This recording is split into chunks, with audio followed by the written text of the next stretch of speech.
Lenggok sana, lenggok sini. Begitulah Vita Fitria, si mahasiswi beraksi. Ia belum lagi menapaki usia 22 tahun. Namun, tragedi menimbun berjibun.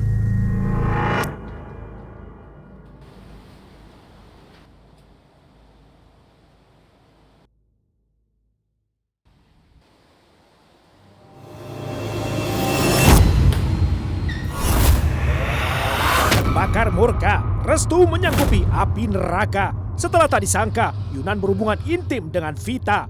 Yunan, pria yang ditaksirnya. Dasar wanita murahan! Dikepruk dengan gelas, Vita jatuh terhempas. Lantas dijerat hingga lemas, Vita pun tewas. Simak kisahnya saat lagi pada program Rajapati dalam episode Mayat Mahasiswi Foto Model dalam Karung.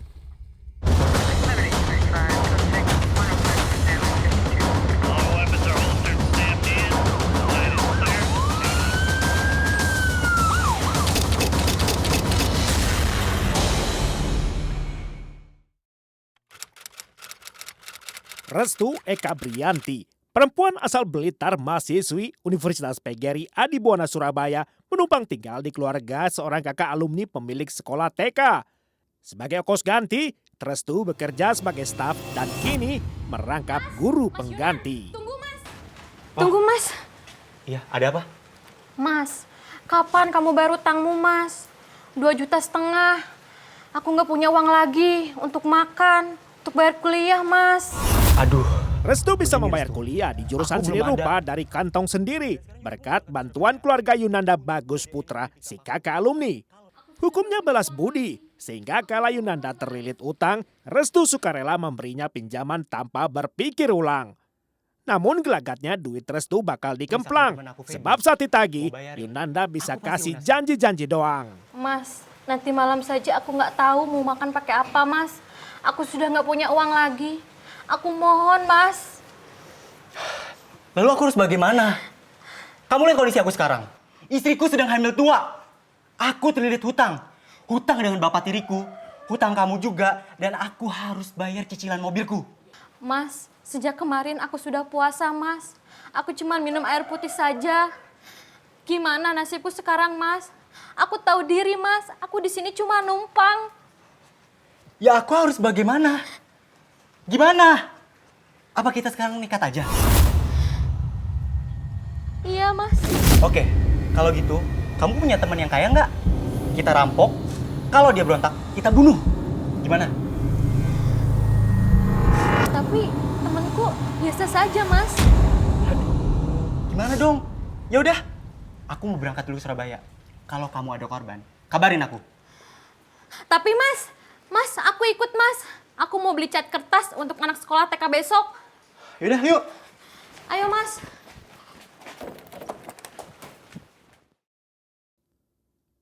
Yunan dan Restu bersama menempuh perjalanan. Dua sama-sama terdesak kebutuhan. Restu melihat tak ada harapan utang akan dilunasi Yunan. Karenanya sebuah rencana dipaparkan, berikut imbalan ditawarkan. Mas, aku punya penawaran bagus buat kamu mas. Sebagai imbalannya, kalau kamu mau bantu aku, utangmu lunas. Oh ya? Kamu serius? Apa penawaranmu? Kamu udah dapet calon korbannya? Ada mas, namanya Ratih. Dia teman kampusku. Yaitu sebagai imbalannya, utangmu lunas kalau kamu bantu aku. Gimana mas? Oke, sepakat. Tapi setelah kita pulang dari Surabaya, jadi win-win solution. Sepakat mas. Sepakat dong. Kamu tenang aja mas, aku akan atur semuanya. Oke.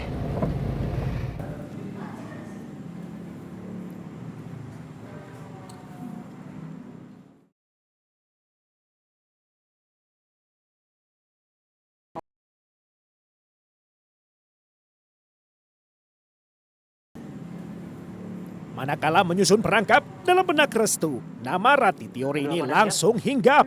Rati di urutan pertama calon mangsa yang bisa digarap. Restu yakin betul Rati banyak doku, sebab dalam keseharian si teman sekampus berpenampilan borju. Tersebab juara di urusan tata rias wajah, rezeki Rati amat melimpah. Bentar ya, sayang. Aku angkat telepon dulu. Ya udah, Beb.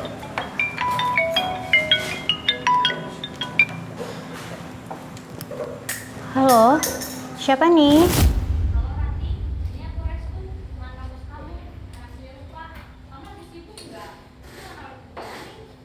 Oh, iya Restu. Boleh aja. Untuk acara apa? Terus rencananya kapan?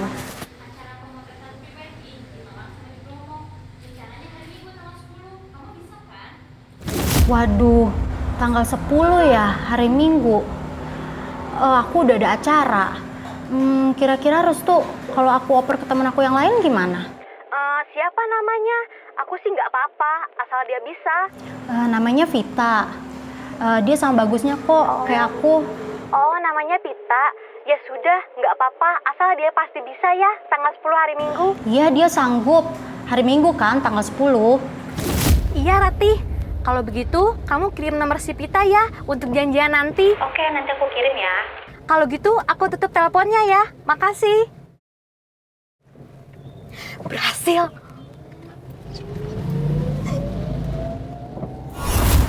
Beb, itu yang nelfon siapa sih? Oh, itu Restu ya, cuma kenal-kenal gitu aja. Dia tuh anak seni rupa. Terus dia tuh juga anak kampus. Dia guru juga di TK Gedangan. Restu. Kegedangan. Gak kenal aku, Beb. Oh iya, aku bisa kok tanggal 10. Makasih ya, Beb. Ya, sama-sama. Tampaknya keberuntungan memihak kepada Rati Tiorini. Ia luput dari perangkap Rajapati ketika Vita Fitria Dewi Kariprati menyanggupi. Si mahasiswi jurusan tata busana itu seperti juga Rati menyambi kerja sebagai perias sekaligus foto model lepas. Rati maupun Vita tidak menangkap firasat buruk pun rasa curiga.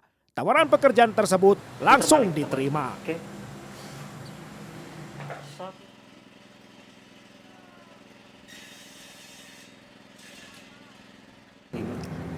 Belum, masih pagi. Hai, maaf ya lama. Hai.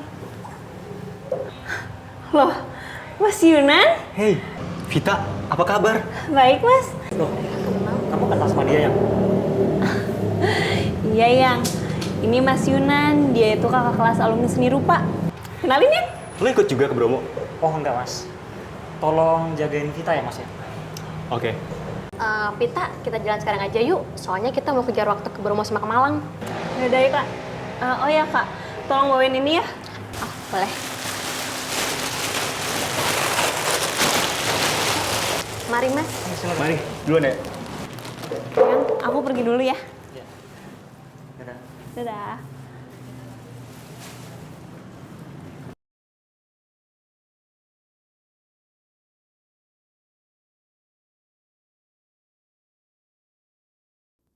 Sejak menyanggupi tawaran Restu, Yunan sesungguhnya tiada sepenuhnya tahu seberapa jauh rencana Restu. Situasi makin membuatnya ragu.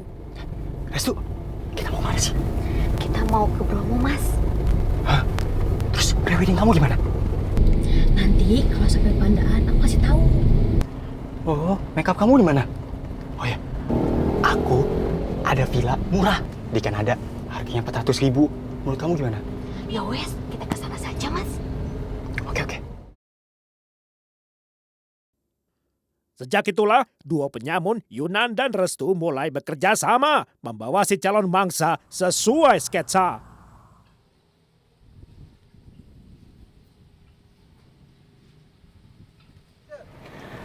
Villanya udah sampai nih. Pita, kita sudah sampai. Akhirnya. Sini bajunya, biar aku bantu bawa. Bentar ya.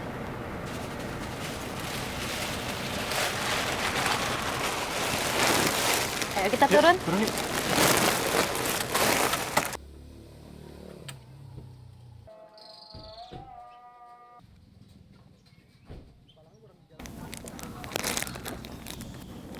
Ayo Pita.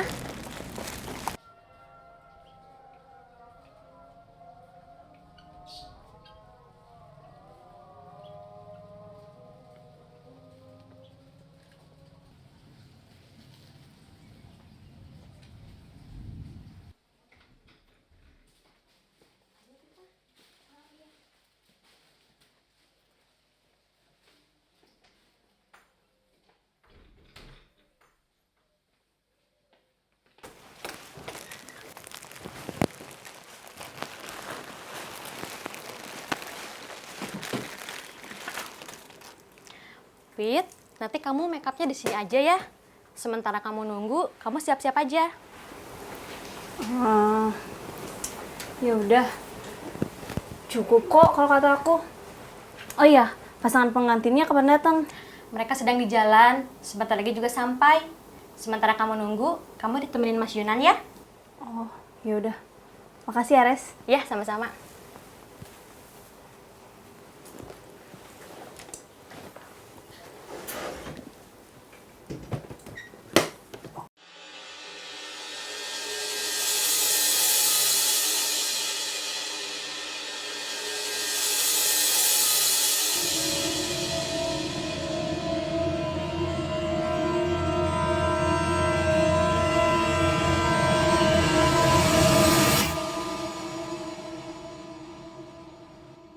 Sementara peristiwa itu berjalan, sesuatu tak terduga terjadi antara Vita dan Yunan. Perasaan suka Vita kepada kakak alumni yang sekian tahun silam terpendam bergetar lagi diam-diam.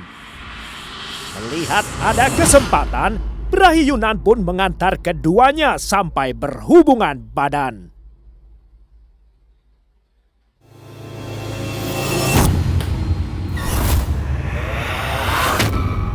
Peristiwa tak terduga lainnya berlanjut. Restu yang masuk ke kamar sontak terkejut. Menangkap basah Yunan dan Vita mesum bergelut. Restu mendadak kalut. Rencananya kini semrawut. Kamu kenapa? Hati Restu begitu gusar lantaran api cemburu yang terus membakar. Pikirannya kalang kabut, wajahnya kusut cemberut. Ternyata kepada Yunan, Kamu Restu marah? juga memendam perasaan. Kamu kenapa marah? Kamu ada uang 50.000 nggak? Aku mau beli rokok. Ada kan? Nih, ambil. Restu. Awas ya kalau sampai kamu ngelaporin istriku. Ini tuh kecelakaan. Tidak sengaja. Cuma sekali saja. Ingat ya, kamu masih punya berhutang budi kepada keluargaku. Iya, iya. Oh ya wes. Aku pergi dulu. 5 menit aja.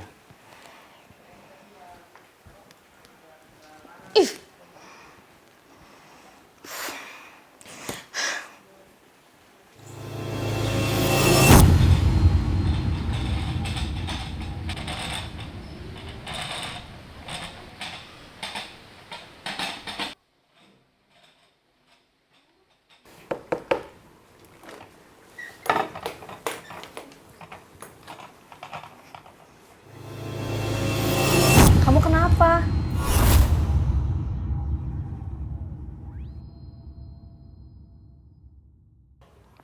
Kok muka kamu jadi muram kayak gitu? Kamu ngapain tidur sama Yunan? Kok kamu mau sih? Dia kan sudah punya istri. Oh, soal itu. Sebenarnya aku cinta sama Yunan. Udah lama, sejak aku masuk kuliah. Dan soal yang tadi, itu terjadi spontan.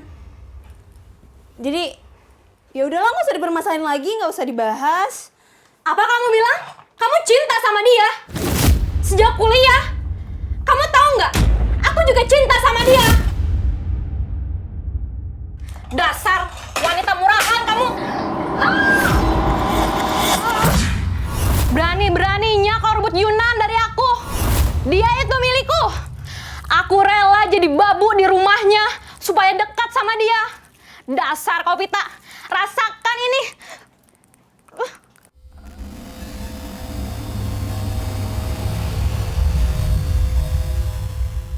Restu, berhenti, Restu! Berhenti! Berhenti! Fit, kamu sudah gila. Kenapa kamu bunuh dia? Aku tuh cinta sama kamu, Mas. Aku Lepasin. cinta sama kamu, Mas. Lepasin kita. Ternyata kamu sudah gila. Aku sudah punya istri. Kamu lihat Vita. Kenapa kamu bunuh dia? Lihat!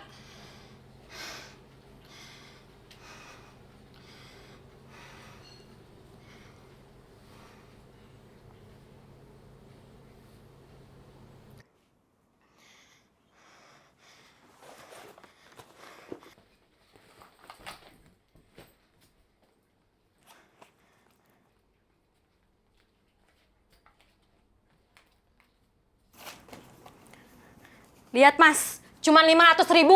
Pacarmu kere mas. Ayo kita urus jenazahnya.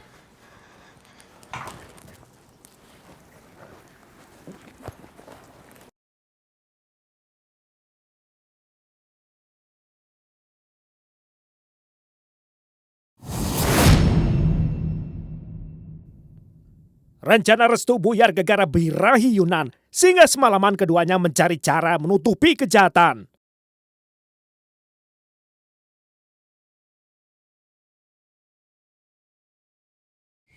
Mana sih si Jupri? Jupri, ya, kamu bisa tolongin aku nggak? Tolong apaan? Cariin tempat buat pembuangan mayat. Hah? Kamu serius? Aku baru aja nabrak orang. Sorry. Aku nggak bisa bantu. Sorry. Jupri! Teman karib Yunan bernama Jupri menolak, pun Handoko, Iwan, Bimo tak mau terbawa-bawa diajak. Akal sehat kian sesak, akibat jenazah tergeletak di kursi tangga masih mangkrak.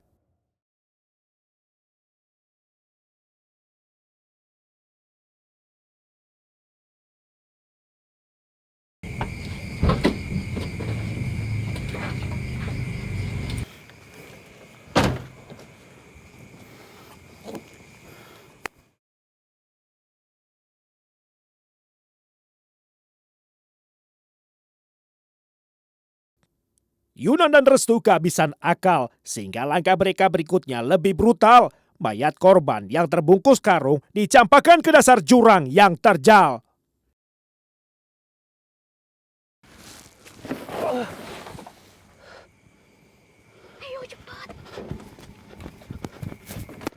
Hidup Vita Fitria Dewi, sang mahasiswi, perias dan foto model tamat terlalu dini.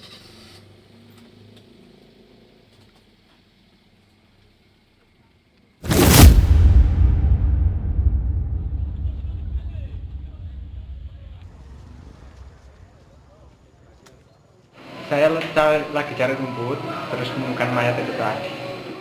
Jam berapa itu? Sekitar jam setengah. Saat ditemukan kondisinya gimana tuh, Jam? Tidur terlentang. Ya itu aja dibungkus karung gasing. Terus langsung lapor ke Polsek apa? Enggak, saya lari ke jalan, dekat orangnya yang lapor ke Pak Polo desa. Lantaran belum pernah terjadi sebelumnya, warga desa Celaket, Kecamatan Pacet, Kabupaten Mojokerto geger oleh temuan sesosok mayat wanita. Terbungkus karung beras, tidak beridentitas, dengan kondisi tangan kaki terikat keras, sehingga dugaan kuat korban dibunuh semakin tegas. Lantas, siapakah pelakunya yang masih berkeliaran bebas? Sementara misteri perihal identitas mayat korban masih terus dikupas.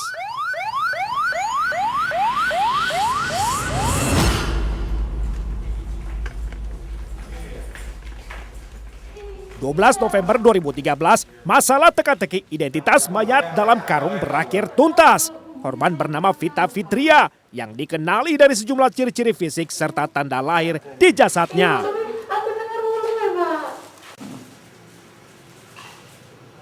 Wawancara konco nih, Aku sekarang di rumah sakit.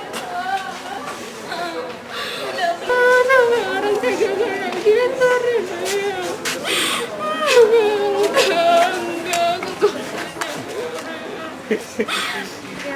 Ngerias temen. Di mana riasnya? Ngeriasnya orang kemarin tak tanya itu kalau nggak di Bromo ya di Malang gitu Pak. Tapi dipastikan itu benar ya namanya ya? Maksudnya? Namanya Mbak? Identitasnya? Iya Vita Fitria Dewi. Itu dari apa ciri-cirinya Mbak? Ciri-ciri Mbak Vita? Ya anaknya tinggi, kurus, terus rambutnya segini, warnanya hitam, terus ya ada tanda di kakinya itu Pak. Itu sempat hilang berapa hari, Pak? Ya terakhir ketemu hari Minggu itu Pak. Jadi identifikasi untuk identitas korban sudah selesai. Kemudian sementara disimpulkan untuk hasil otopsi korban meninggal karena kekurangan oksigen, artinya tidak bisa bernafas. Kemungkinan besar meninggal akibat kekerasan.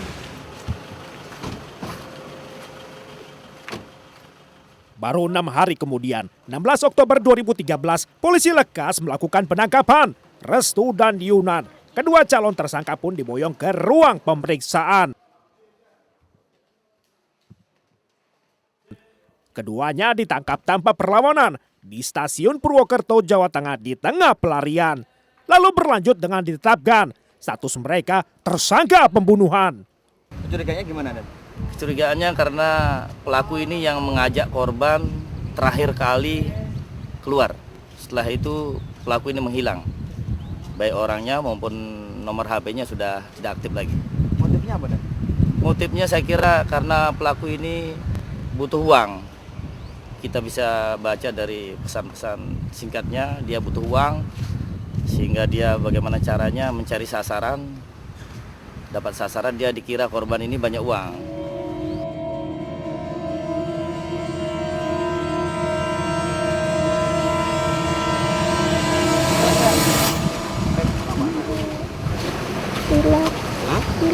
Tidak. Alasannya apa? Ini Mbak. Taruh. Kenapa sih, Mbak? Yang rencanakan siapa? Sampean atau Masnya? Iya. Hah? Berdua. Itu Bersama-sama. untuk apa sampean melakukan? Bayar mobil. Kenapa? Itu duit. Itu duit. Untuk apa duitnya? Buat bayar mobil. Berapa? 4 juta sama buat itu kebulaan. 5 juta sama? Itu. Kok sampai? 1 juta. Berapa? Cuma 1. 1 juta. Kok tega sampai membunuh itu gimana? Gila. Dia nolak apa ngelawan apa gimana? Ngelawan?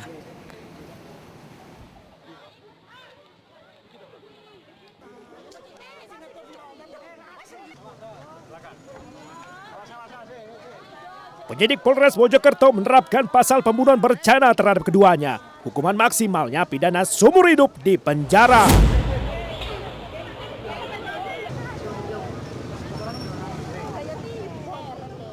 Puncak peristiwanya pada Senin 7 Juli 2014 saat Ketua Majelis Hakim Foni Trisa Ningsi membacakan putusan dengan lugas. Menyatakan kedua terdakwa terbukti bersalah dan menjatuhkan vonis hukuman seumur hidup pada terdakwa Yunanda serta vonis 20 tahun bui pada terdakwa Restu Eka Dewi.